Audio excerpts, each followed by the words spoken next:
Halo guys, lanjut tadi setelah kita baca modul etika dan hukum bisnis, sekarang kita lanjut ke PPT-nya.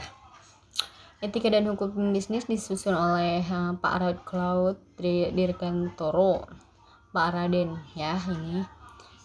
Oke, dosen saya.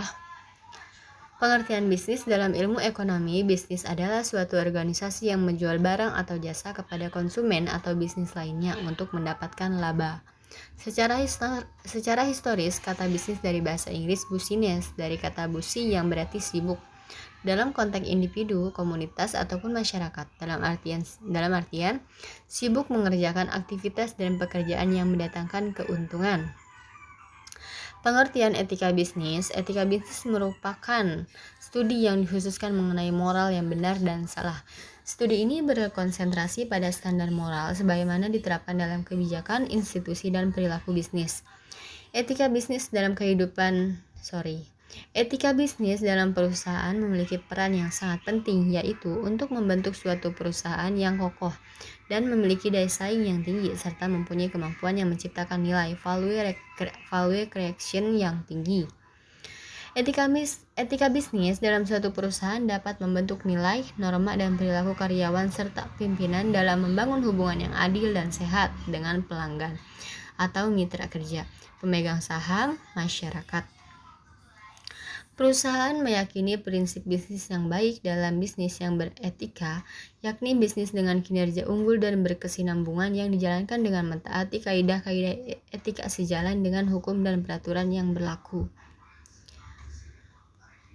Dalam menciptakan etika bisnis, ada beberapa hal yang perlu diperhatikan, antara lain yaitu pengendalian diri, pengembangan tanggung jawab sosial CSR, mempertahankan jati diri dan tidak mudah untuk terombang-ambing oleh pesatnya perkembangan informasi dan teknologi, menciptakan persaingan yang sehat, menerapkan konsep pembangunan berkelanjutan, menghindari sifat 5K, kata bales, kong kali kong, koneksi, kolusi, dan komisi. Yang ketujuh, mampu menyatakan yang benar itu benar, menumbuhkan sikap saling percaya antara golongan pengusaha kuat dan golongan pengusaha ke bawah, konsekuen dan konsisten dengan aturan main yang telah disepakati bersama, menumbuh kembangkan kesadaran dan rasa memiliki terhadap apa yang telah disepakati. Perlu adanya sebagian etika bisnis yang dituangkan dalam suatu hukum positif yang merupakan peraturan perundang-undangan. Yang ketiga, pendekatan dasar dalam merumuskan tingkah laku etika bisnis yaitu utilitarian approach. Setiap tindakan harus didasarkan pada konsekuensinya. Oleh karena itu, dalam bertindak seseorang seharusnya mengikuti cara-cara yang dapat memberi manfaat sebesar-besarnya kepada masyarakat dengan cara yang tidak membahayakan dan dengan biaya yang serendah-rendahnya. Individual rights approach. Setiap orang dalam tindakan dan kelakuannya memiliki hak dasar yang harus dihormati. Namun tindakan ataupun tingkah laku tersebut harus dihindari apabila diperkirakan akan menyebabkan terjadi benturan dengan hak orang lain. Justice approach. Para pembuat keputusan mempunyai kedudukan yang sama dan bertindak adil dalam memberikan pelayanan kepada pelanggan baik secara perseorangan ataupun secara kelompok. Etika aspek pokok dari bisnis yang baik. Sudut pandang ekonomis, bisnis adalah kegiatan ekonomis.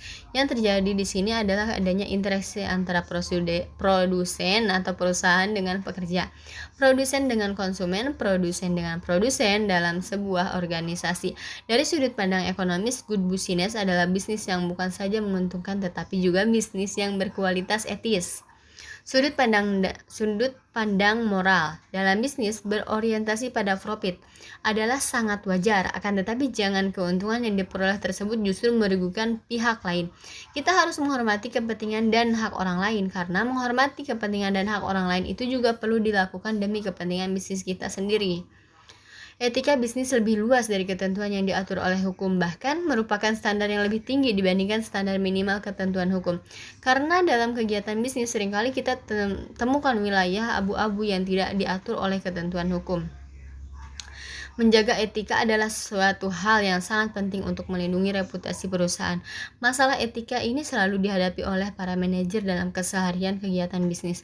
Namun harus dijaga terus-menerus sebab reputasi sebuah perusahaan yang etis tidak dibentuk dalam waktu pendek tapi akan terbentuk dalam jangka panjang. Dan ini merupakan aset tak ternilai sebagai goodwill bagi semua perusahaan, suatu trademark istimewa dan competitive advantage. Ketat persaingan bisnis menyebabkan beberapa pelaku bisnisnya kurang memperhatikan etika dalam bisnis dan mempengaruhi tingkat kepercayaan dari elemen-elemen pembisnis. Saling menjaga kepercayaan dalam bekerja sama akan berpengaruh besar terhadap reputasi perusahaan tersebut, baik dalam lingkup mikro maupun makro. Ketatnya persaingan bisnis menyebabkan beberapa pelaku bisnisnya kurang memperhatikan etika dalam bisnis dan mempengaruhi tingkat kepercayaan dari elemen-elemen bisnis. Saling menjaga kepercayaan dalam kerjasama akan berpengaruh besar terhadap reputasi perusahaan tersebut, baik dalam lingkup mikro ataupun makro. PT Perusahaan Listrik Negara, contoh kasus etika dan bisnis dalam praktek. PT Perusahaan Listrik Negara Persero adalah perusahaan pemerintah yang bergerak di bidang pengadaan listrik nasional. Hingga saat ini PT PLN masih merupakan satu-satunya perusahaan listrik sekaligus pendistribusinya. Usaha PT PLN termasuk ke dalam jenis monopoli murni. Hal ini ditunjukkan karena PT PLN merupakan penjual atau produsen tunggal. Produsen yang unik dan tanpa barang pengganti yang dekat, serta kemampuannya untuk menerapkan harga berapapun yang mereka kehendaki. Kesimpulan, etika bisnis sangat bermanfaat dalam menyelesaikan masalah bisnis. Etika bisnis perlu dimiliki individu dan perusahaan. Etika bisnis memiliki sanksi moral. Tanpa etika bisnis, ekonomi akan sangat kacau. Terima kasih, mungkin sekian ya. Jangan lupa untuk subscribe ya guys, agar channel ini bisa berkembang. Terima kasih.